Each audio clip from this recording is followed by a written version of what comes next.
ओम जय गुरुदेव. तर आजकाल संचार येण्याचं खूप सगळीकडे प्रकार वाढलेत. तर संचार हा खरं येतो का? आणि संचार हा खरा असतो का? आणि कोणाला संचार येतो हे तुम्हाला माहिती आहे का? तर संचार हा का येतो याचं कारण माहिती आहे का? तर ह्याचे बरेच कारण आहेत. तुम्हाला मागं पण एका व्हिडिओमध्ये मी सांगितलं की ज्यांना बाहेरची बाधा असेल त्यांनाही गुमवायला सुरुवात होते.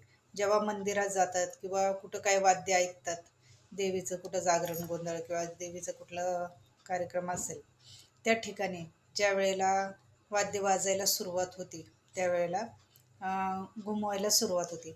अजून एक, जर बाहेरची बाधा असेल तरीही असे प्रकार होतात. दुसरी गोष्ट, तुमच्या जर कुळदेवतेची जर सेवा होत नसेल किंवा काही राहिलं असेल तर तरी पण ज्यांना कोणाला कोणी कोणी म्हणतं आमच्या घरात वारच नाही, आमच्या घरात कसं काय वारं आलं आणि आम्ही काही एवढं मानत नाही.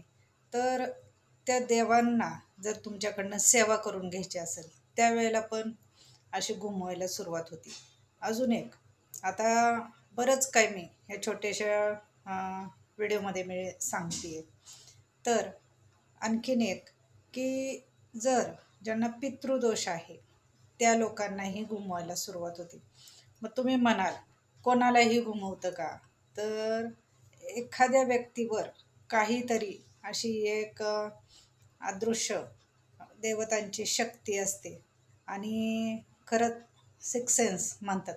सिक्स सेन्स म्हणजे अं, बऱ्याचशा गोष्टी आधी जाणवणं किंवा हे खरं तर प्राण्यांना असतं, तर मनुष्यामध्ये तर सिक्स सेन्स म्हणजे ज्यांना थोडंसं बाकीच्यांच्या बुद्धीपेक्षा थोडंसं जरा बुद्धी त्यांची पुढं चालत असते.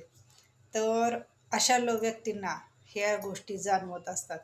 मग सगळेजण लगेच वारं आलं, देवी आली, संचार आला, हे असे प्रकार चालू होतात.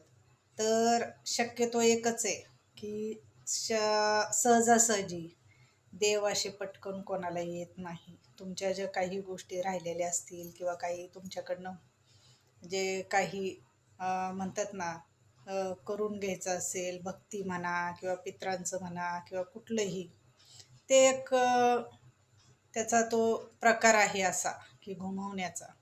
तर हे जाणून घ्या. सुखी व्हा. ओम जय गुरुदेव. आणि चॅनलला सबस्क्राईब करा. सुखी व्हा. ओम जय गुरुदेव. आई राजाऊ देव दे, पद्मावती माता की जय. बोल मांडरचे कळायचं चांगले. हर हर महादेव, हर हर महादेव.